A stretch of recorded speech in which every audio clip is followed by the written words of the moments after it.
Hello friends, welcome back. आज women empowerment के जिस बहुत इंपॉर्टेंट लेक्चर पे जिसमें लगातार डिबेट बनी हुई है उसमें आपका स्वागत है। आज हम बात करेंगे बहुत ही डिबेटेबल, बहुत ही कंटेंशियस और बहुत ही इंपॉर्टेंट टॉपिक जिसका नाम है मैरिटल रेप। अलग अलग लोगों की बहुत अलग अलग ओपिनियन है और अगर आप कोर्ट्स की भी बात देख लें तो अलग अलग जजमेंट्स में अलग अलग कोर्ट्स ने इस पे अलग अलग बेसिकली अपने व्यूज रखे हैं दोस्तों। तो सबसे पहले ये टॉपिक जो है आज का मैरिटल रेप, ये हाल ही में न्यूज में क्यों बना रहा। पिछले हफ्ते honourable high court of Chhattisgarh ने एक क्रिमिनल रिविजन पिटीशन को बेसिकली डिसाइड किया, जिसमें जो एप्लीकेंट था उन्होंने अपने हस्बैंड के खिलाफ बेसिकली जो सिविल कोर्ट या क्रिमिनल कोर्ट का जजमेंट था उसको चैलेंज किया और उसमें कहा कि मेरे जो हस्बैंड हैं इन्होंने मेरी मर्जी के बिना मेरे साथ नॉन कंसेंसुअल सेक्स किया है, जो कि रेप की कैटेगरी में आना चाहिए। और उसको क्रिमिनल कोर्ट ने, सिविल कोर्ट ने, डिस्ट्रिक्ट कोर्ट ने छोड़ दिया है। आप ऑनरेबल हाई कोर्ट इसके ऊपर फिर से विचार करें और मेरी अपील को आप एक्सेप्ट करें। लेकिन हाई कोर्ट ने जो एलिगेशंस थे वाइफ के, ट्रायल कोर्ट ने जिनको फ्रेम किया, तीन इंपॉर्टेंट सेक्शंस।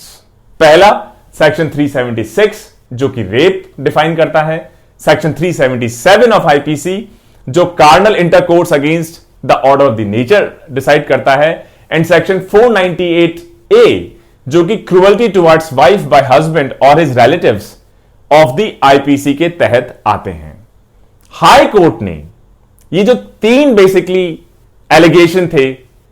उनकी वाइफ के, उसमें से दो को ठीक ठहराया। हाई कोर्ट ने अपहेल्ड किए चार्जेस सेक्शन 498A कि इन विमेन को बेसिकली टॉर्चर किया गया, एक्सप्लॉइट किया गया है, क्रूअल्टी उनके हस्बैंड या उनकी फैमिली या रिलेटिव्स के द्वारा, और सेक्शन 377। लेकिन जो 376 जो डिफाइन करता है रेप को, उसमें हाई कोर्ट ने इनके हस्बैंड को बरी कर दिया, एक्विट कर दिया। और हाई कोर्ट ने कहा कि हम लॉ से बाउंड हैं, हम नियम से बंधे हुए हैं। अगर आप आईपीसी का सेक्शन 376 देख लें तो उसमें एक्सेप्शन 2 दिया हुआ है सेक्शन 375। 375 डिफाइन करता है कि रेप, किन किन चीजों को रेप आप मान सकते हैं, उसकी डेफिनेशन क्या होगी, उसकी व्याख्या की हुई है। उसमें जो एक्सेप्शन दिया हुआ है कि रेप की ये डेफिनेशन है, लेकिन एक्सेप्शन ये रहेगा, मतलब इन लोगों को, इन चीजों को रेप की कैटेगरी में नहीं माना जाएगा। उसमें साफ लिखा हुआ है कि किसी तरह का सेक्सुअल इंटरकोर्स अगर हस्बैंड अपनी वाइफ के साथ करते हैं, अगर उनकी वाइफ की एज 18 साल से ज्यादा है तो उसको आप रेप नहीं मान सकते। और इसी को लेके फिर से यह डिबेट रीइग्नाइट हो गई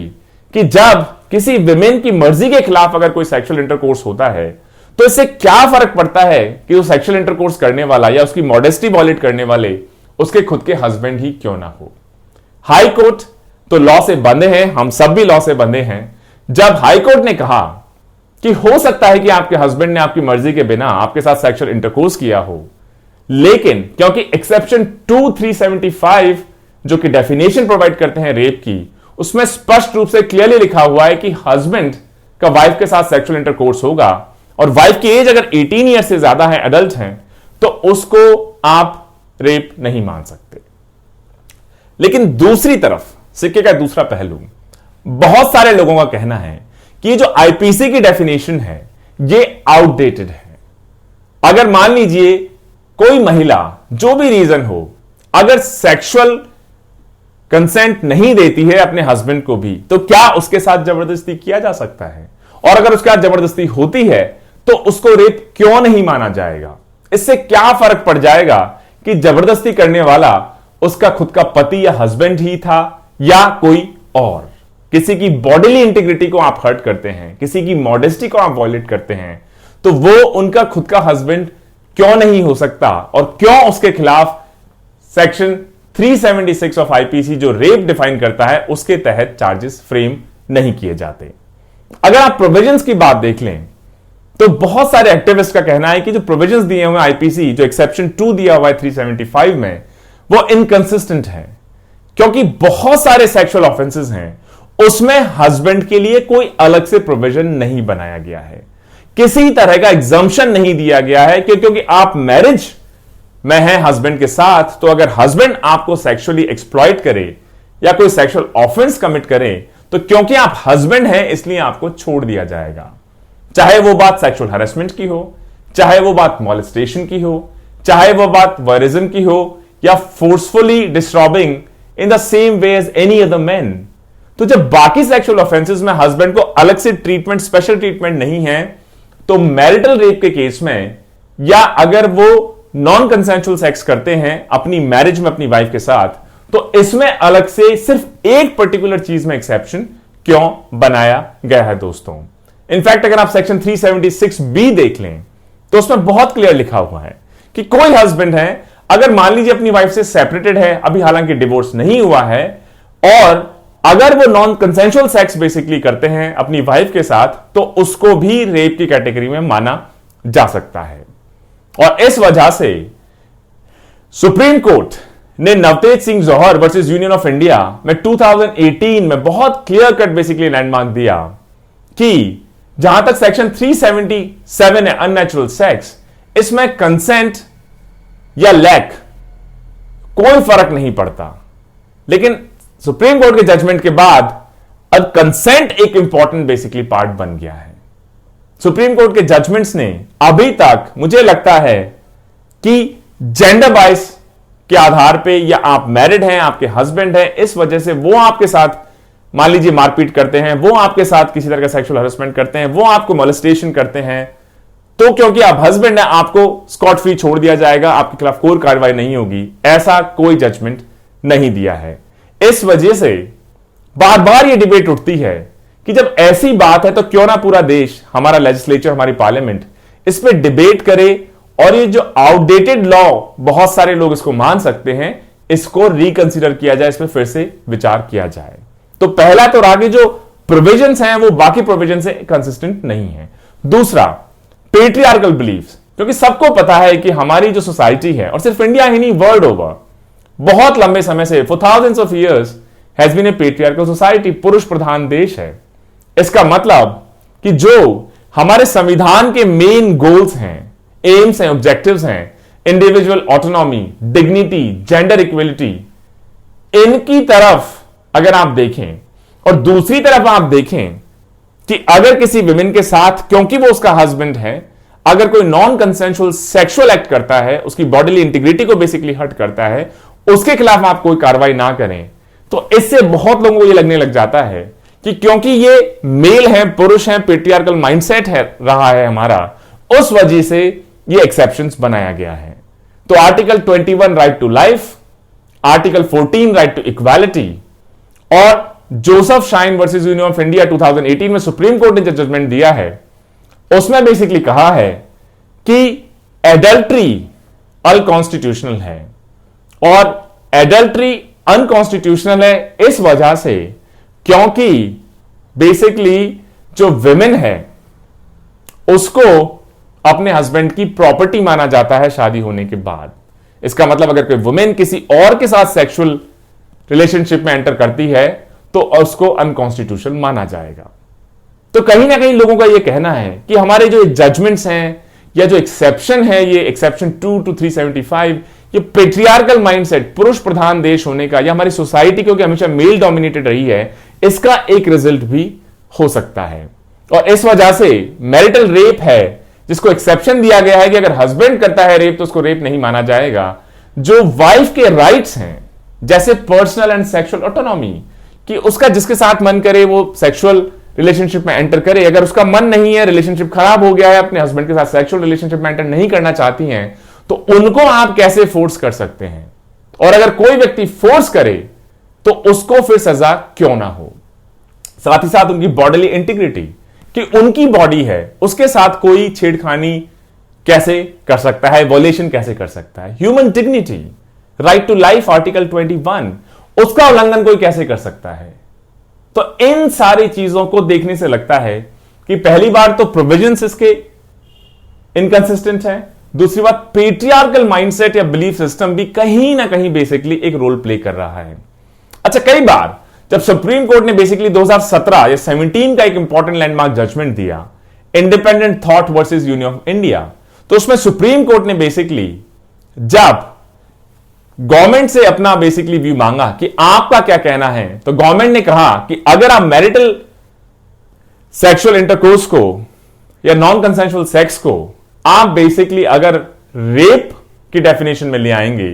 तो ये जो हमारा इंस्टीट्यूशन है मैरिज का, शादी का, ये पूरी तरह डिस्ट्रॉय हो जाएगा, खत्म हो जाएगा।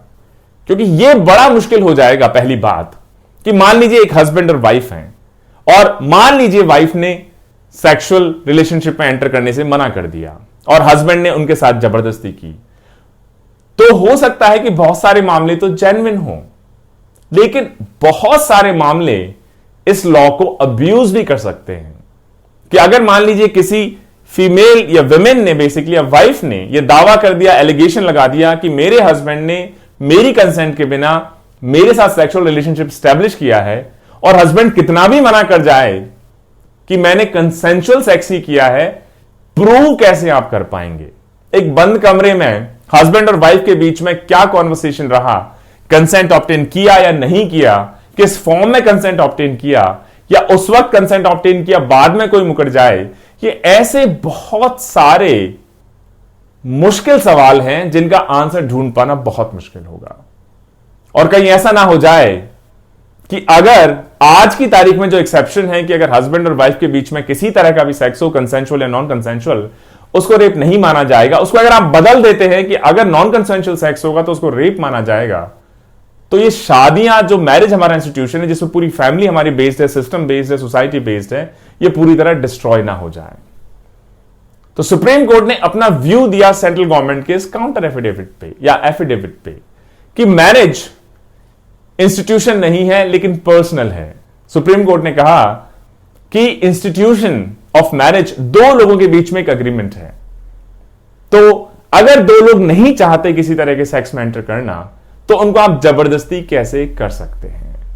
लेकिन उसके बावजूद भी आईपीसी का ये सेक्शन, एक्सेप्शन 2 टू सेक्शन 375 आज तक भी बना हुआ है दोस्तों।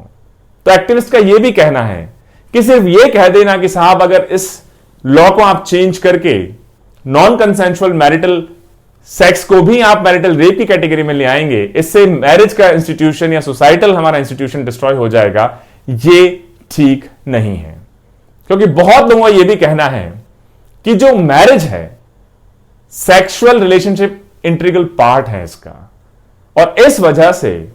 बेसिकली ये असर्टेन करना, ये पता लगाना कि जो सेक्सुअल रिलेशनशिप है वो कंसेंशुअल है, नॉन कंसेंशुअल है, कब उसका वॉयलेशन हुआ, कैसे बेसिकली कंसेंट लिया गया,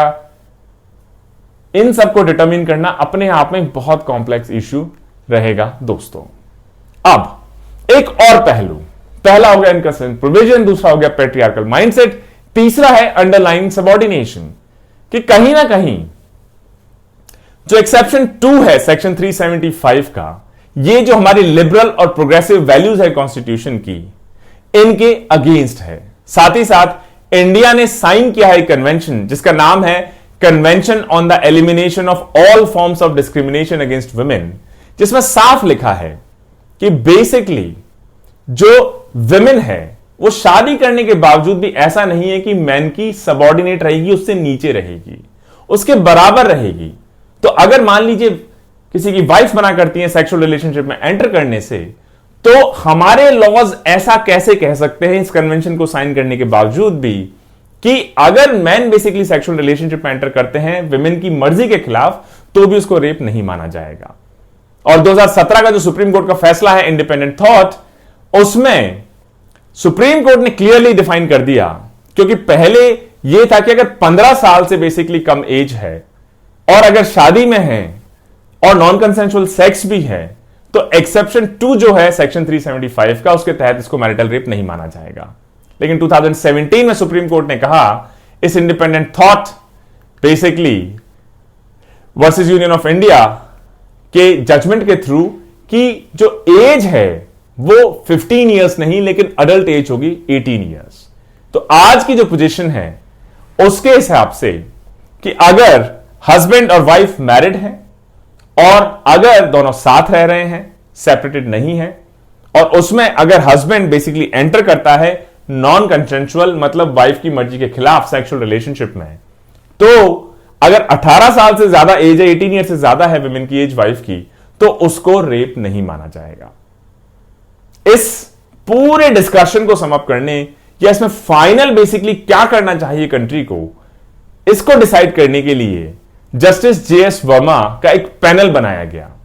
और उनसे इस बात पर रिकमेंडेशन मांगी गई कि आप ये जो पूरा सब्जेक्ट है, बहुत कंटेंशियस है, लगातार इसमें डिबेट बनी आ रही है, मैरिटल रेप, इसके बारे में अपनी रिकमेंडेशंस दीजिए। और उसके बाद 4 साल की स्टडी के बाद जस्टिस जेएस वर्मा कमेटी ने अपनी रिकमेंडेशन सुप्रीम कोर्ट को रेफर की और उसमें जस्टिस जेएस वर्मा की कमेटी ने बहुत क्लियरली सुप्रीम कोर्ट को रेकमेंड किया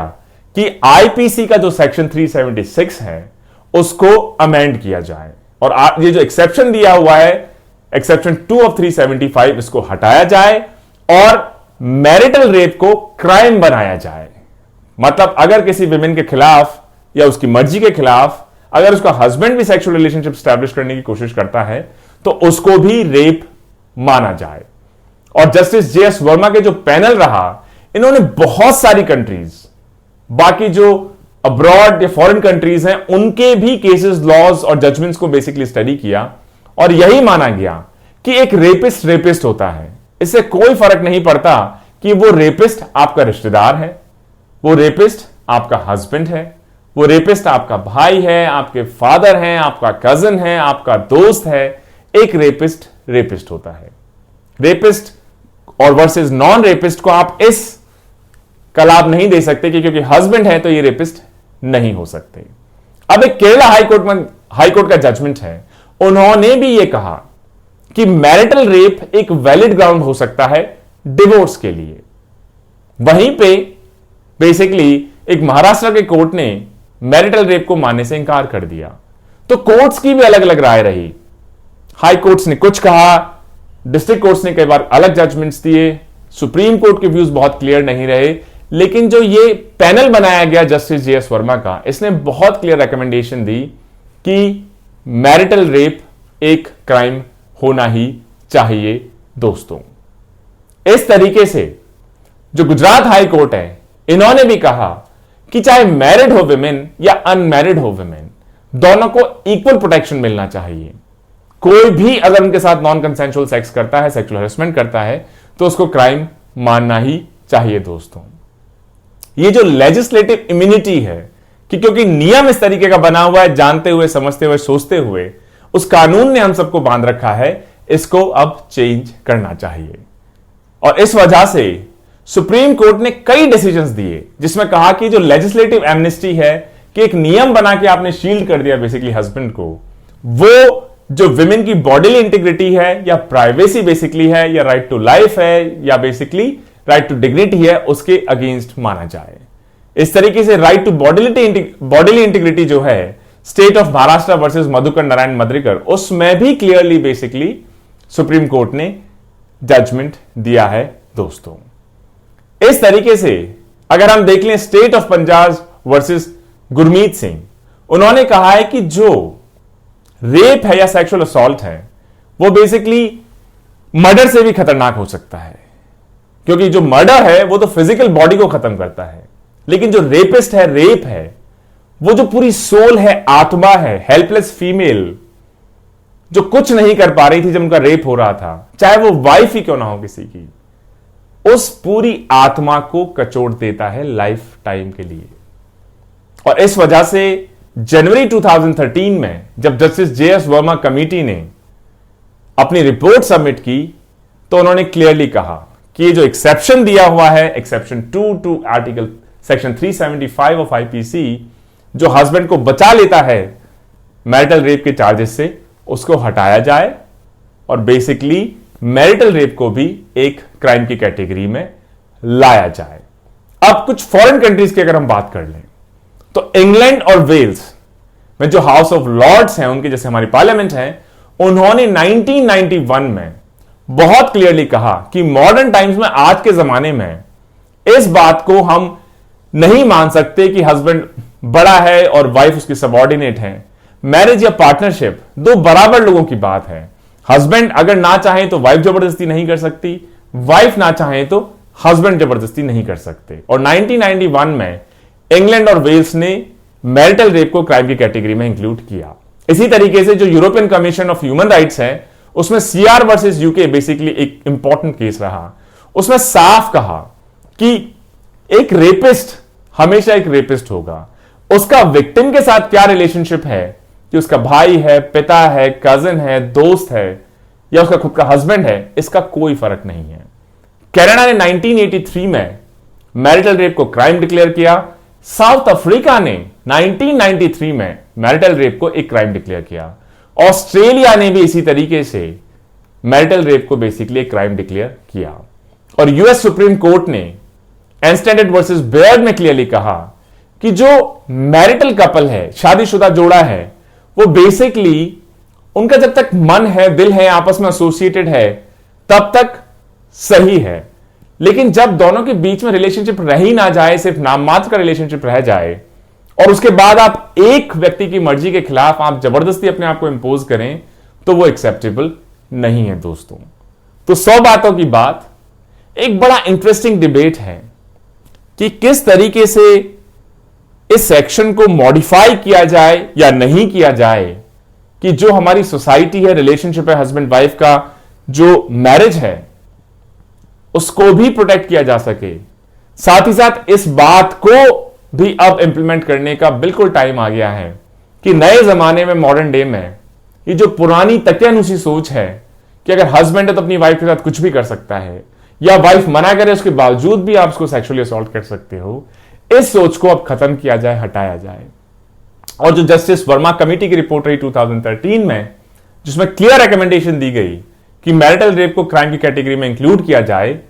इस पे क्लियर डिबेट करके एक प्रॉपर लॉ लाके इसको प्रोग्रेसिवली आगे बढ़ाया जाए।